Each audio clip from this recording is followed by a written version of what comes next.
So I am giving a talk today on SSL TLS.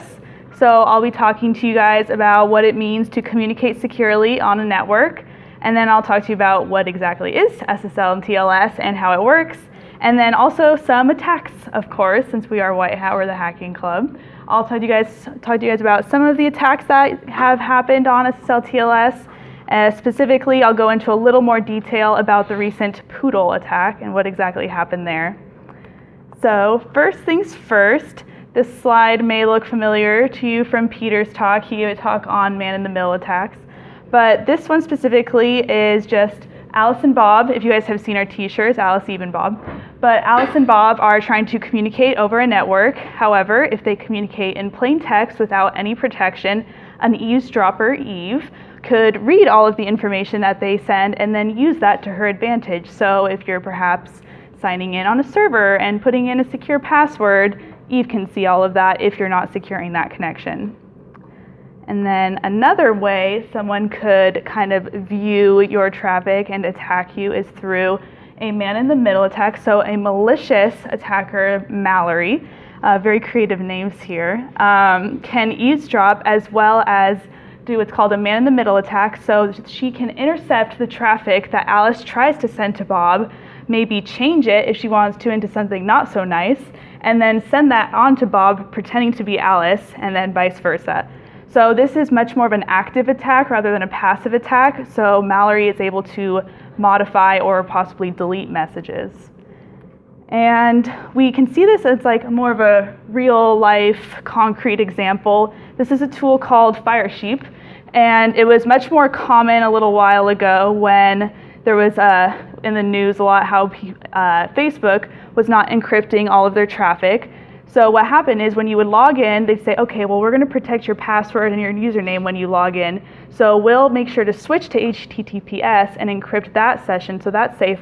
But then once you're logged in, you're fine. So we'll just switch you back over to an unsecure connection, so back over to HTTP. The problem with that is, say, if you're at Starbucks and you're on an insecure Wi-Fi hotspot or network, then that's not encrypted, for example, then anybody can sniff your traffic and be an Eve or a Mallory and sniff and see everything that you're doing. So Firesheep was a tool that allowed anybody to do that. And how it worked is a cookie is something that is used to store your personally identifiable information, so like a username or a session ID. And so the cookie was not encrypted anymore after you logged in. So Firesheep could take that cookie and then pretend to be you as well as see everything that you were doing. And it could also do more than that and kind of hijack the session. And since it had all of your identifiable information within that cookie that wasn't protected, they basically had unrestricted access to the site. That became no longer possible when Facebook learned from their mistake, and they switched it. So as soon as you logged in, you had the encrypted connection, but then it stayed encrypted even after you logged in. So that made it much more difficult for Firesheep to continue working the way it did, because now your cookie was encrypted, so anybody sniffing just saw like random bytes and couldn't do anything with that. So the big difference it just looks like is there's a little S at the end. So what exactly does that S mean? HTTPS stands for Hypertext Transfer Protocol Secure, and the secure really just means over SSL or TLS. And then what is SSL or TLS?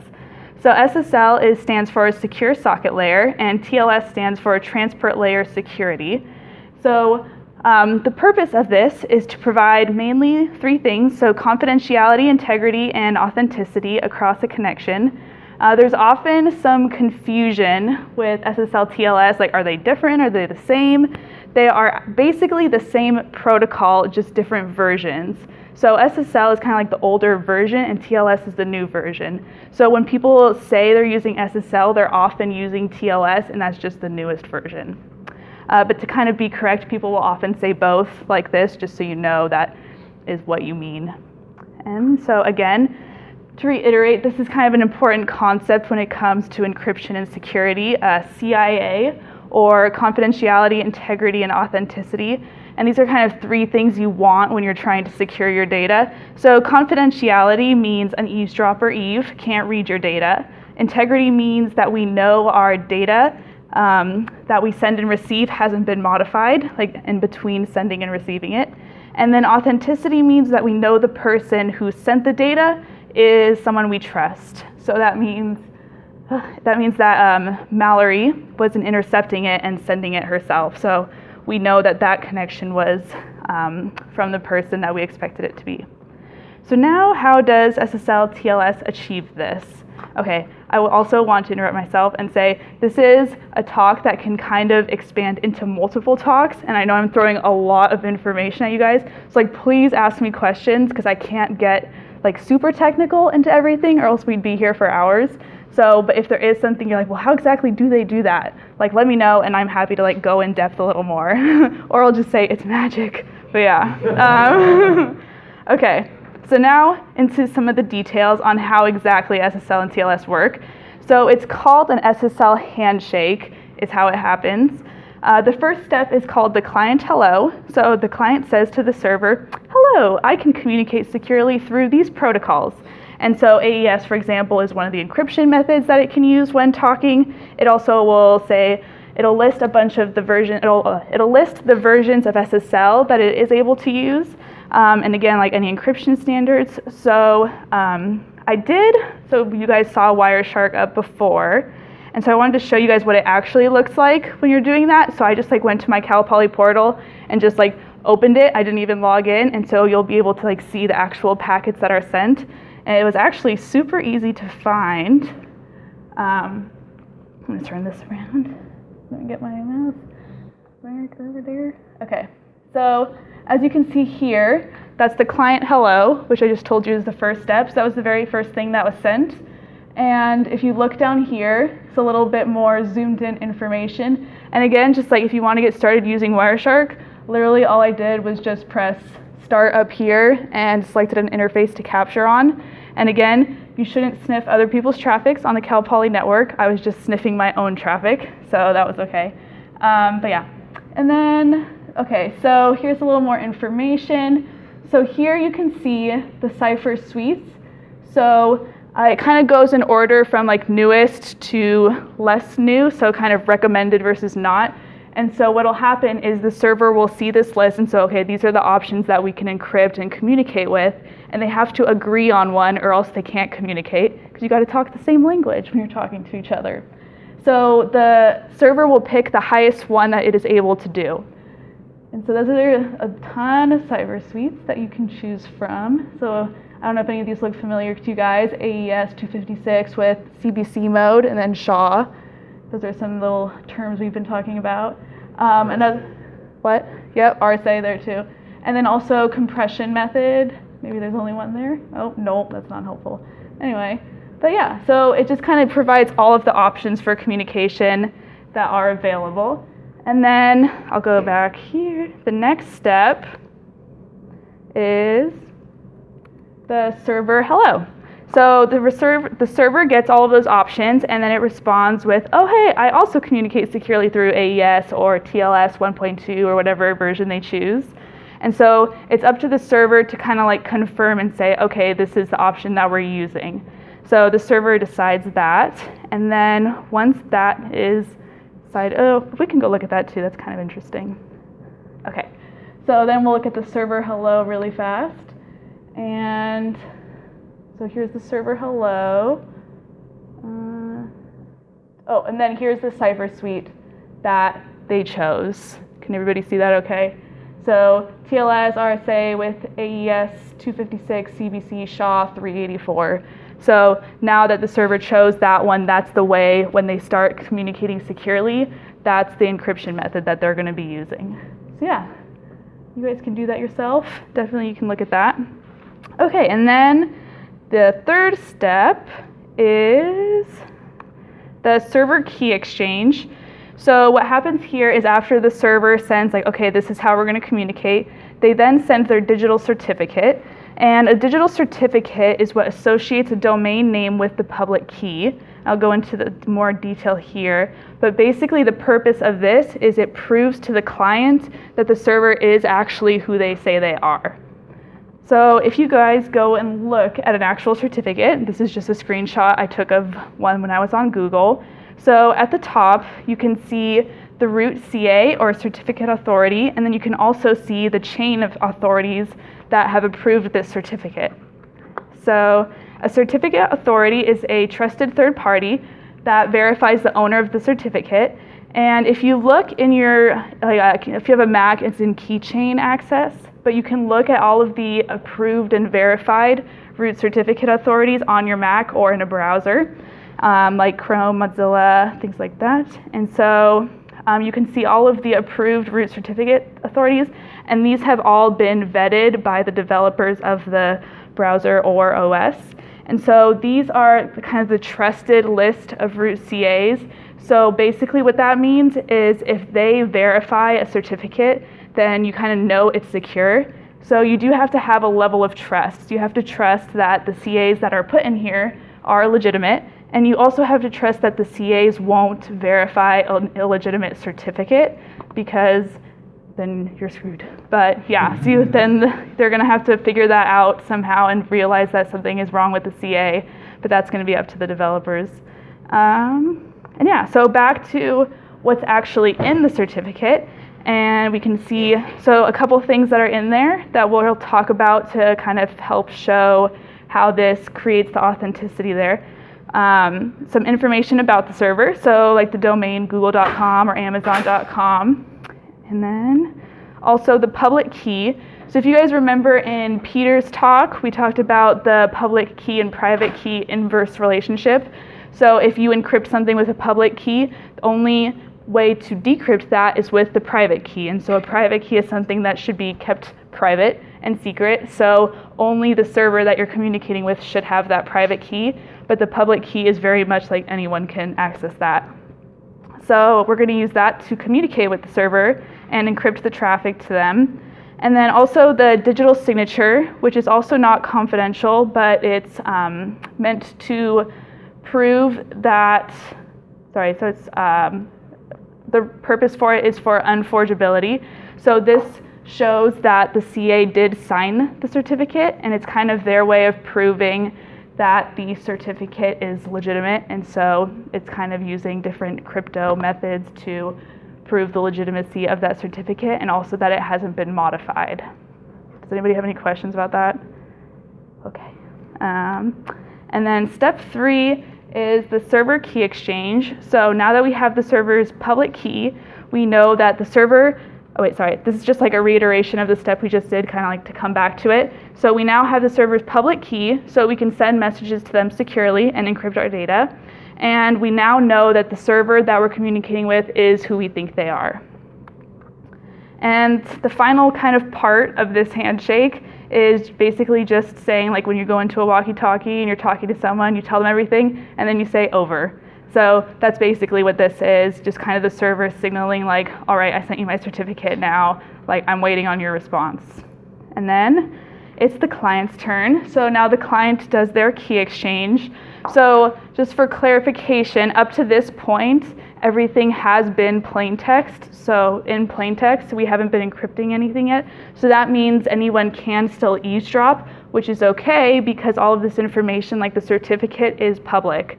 But when we want to move into the secure connection, the way that they're going to do it is we're going to not use the public and private key relationship as much anymore. We're going to have a symmetric key. So the client and server are going to have the same symmetric key that we both encrypt and decrypt with. The trick is, how do we get the client and server to both now have a new same private key? Does anybody have any ideas on how the client can get that secure key to the server? Any ideas? What? Yep.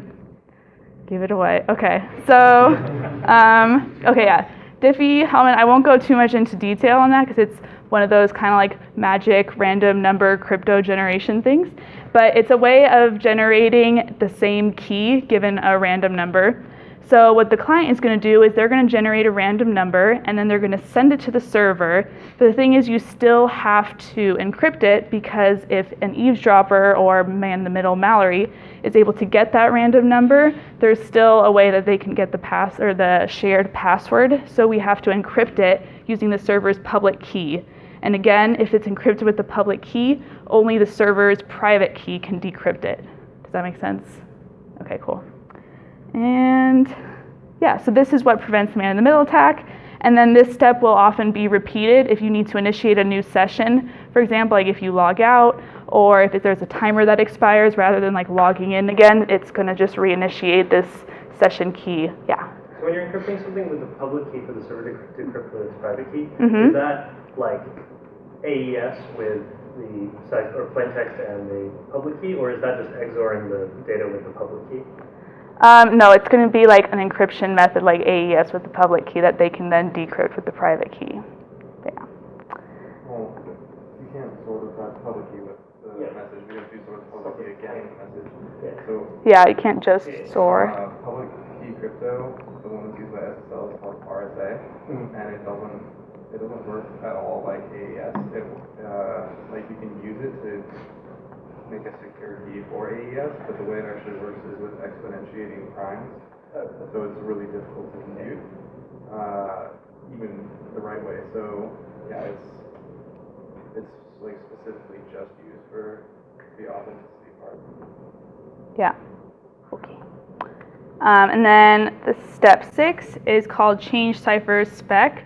So both the client and the server now signal that we're going from the insecure communication, we're going to transfer into the secure communication methods that they both agreed on. And then they're going to do an encrypted handshake. They're both going to send each other an encrypted message.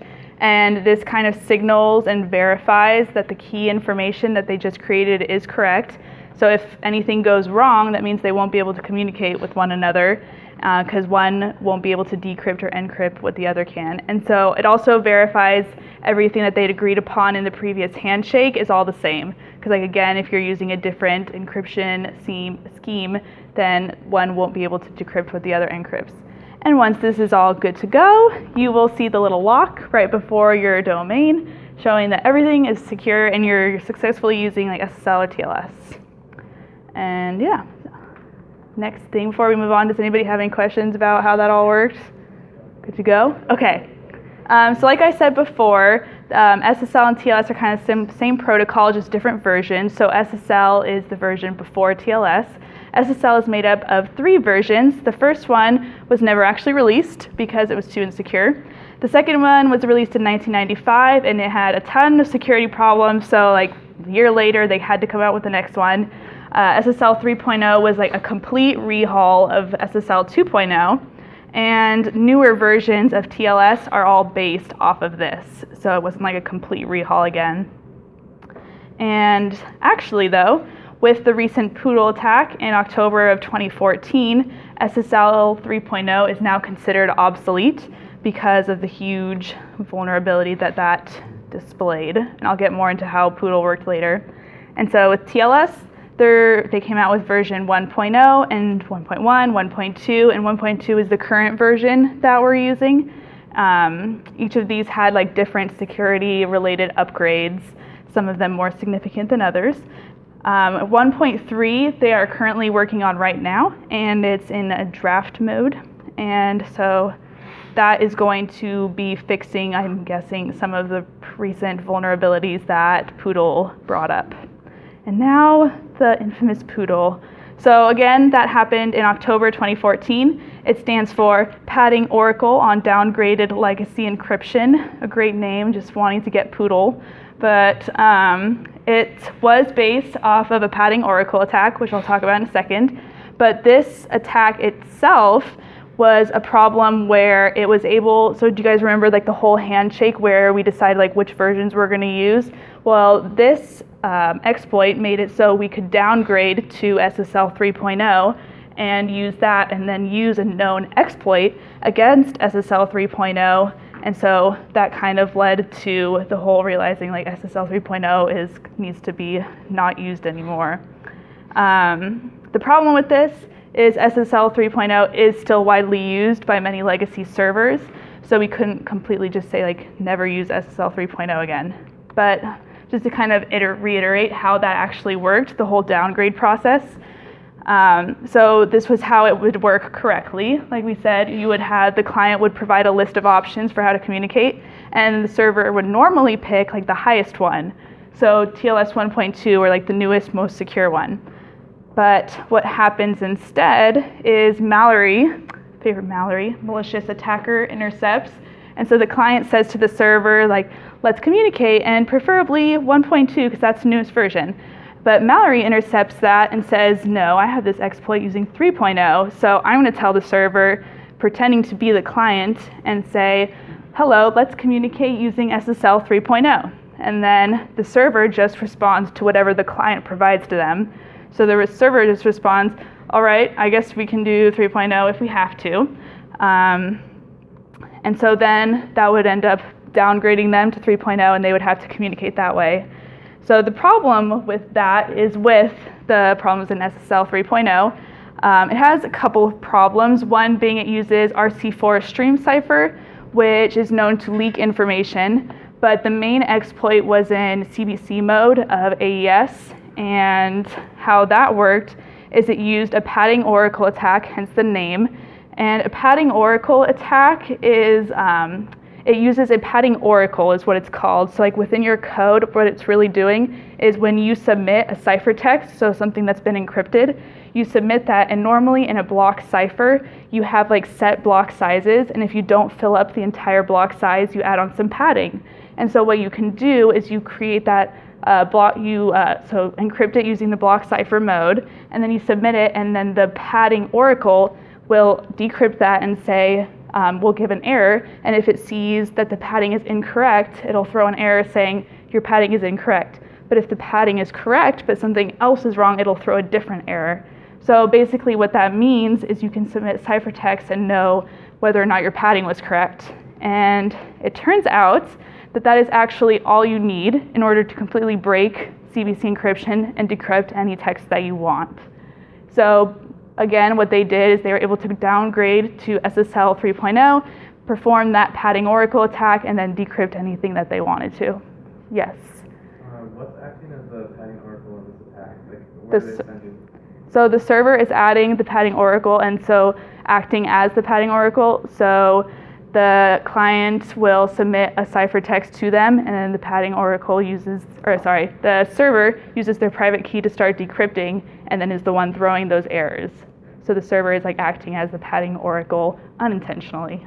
Yep. Is ARC4 cryptographically broken, or is the leaks information like a side channel attack, or? I don't know if it's considered a side channel attack, but it's known to have biases, is what it said. So I wrote down a little bit more about it.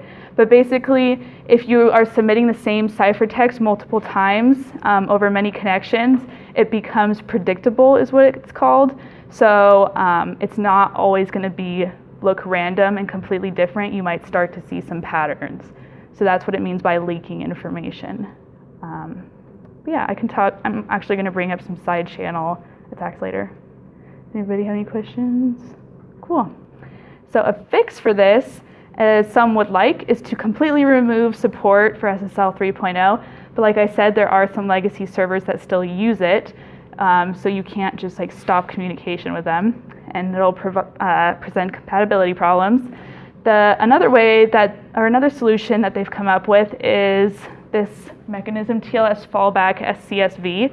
And what that does is in the original Handshake, where they're determining what version of TLS to use, it adds a value to that handshake, and so it helps them determine like how far they're starting to fall back. So what it enforces is that they only fall back by one version at a time. So instead of going from like TLS 1.2 and just like dropping to 3.0 or SSL 3.0, they'll have to like go one at a time. And the other thing it does is if they see that there is a higher version that could be used, they're just going to reject it completely, because they'll know like there is a higher version, so why are you making me use this lower version? And so that'll be suspicious behavior, and that causes them to end the connection completely. Yeah, any questions about that? Good to go. Okay. So again, some other attacks that can be done with SSL TLS are similarly named certificates. So this happens a lot in like phishing emails. If you see that, a fake company will try to pretend to be another one, and they'll just like slightly change the name. So you'll get that error that says like, this is an invalid certificate, and you look at it and it's like, well, it looks like Google or Microsoft, and so I'll just accept it. And so that's why you shouldn't do that, because maybe they just changed like an O to a 0, or there's some like funny characters that look exactly the same, but it's actually completely different. So yeah, definitely something to look out for. And then, like you mentioned, the side channel attack. How this works, it's called a timing attack. And so what it does is, like, again, on the server side, you submit a like encrypted ciphertext, and then they decrypt it with their private key, so that's okay. But then what happens is that as they're checking and they're comparing the string, they will compare like letter by letter. And so what happens is they'll go and say, okay, I'm expecting the password.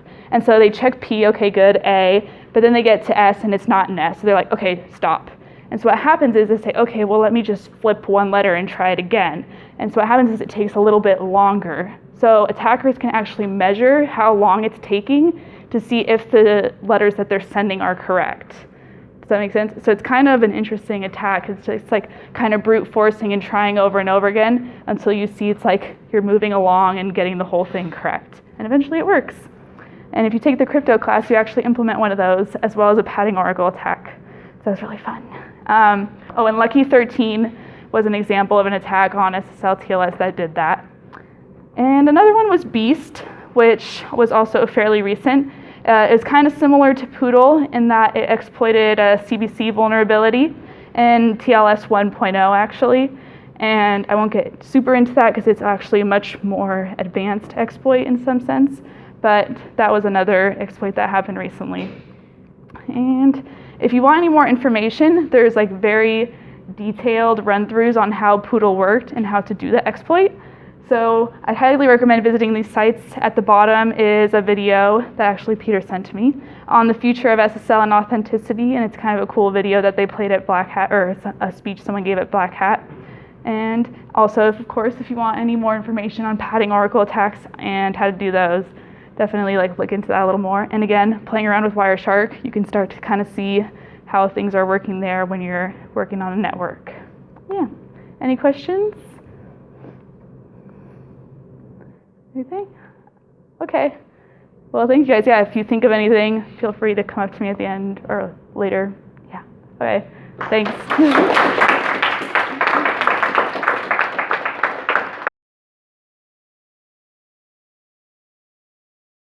Hello, everybody. Thank you for coming. So before I start, a couple of quick announcements. This weekend on Saturday at 4 p.m., we're doing kind of like a group social event. So we're all going to be going to Slow Op, which is the rock climbing place. We just posted today a little liability waiver that you guys need to sign just in case anything happens. And then it's going to cost you guys just $12. Like, we're going to cover the whole group fee that we have to pay to have instructors there, like people watching us. But yeah, all you guys have to pay is $12. Sign that liability fee, and then if you need rides, definitely sign up for the carpool, and we'll help make that happen for you. Next week, our next general meeting next week, Luis will be giving a talk on penetration testing. So that'll be a really fun talk. And yeah, does anybody have any questions?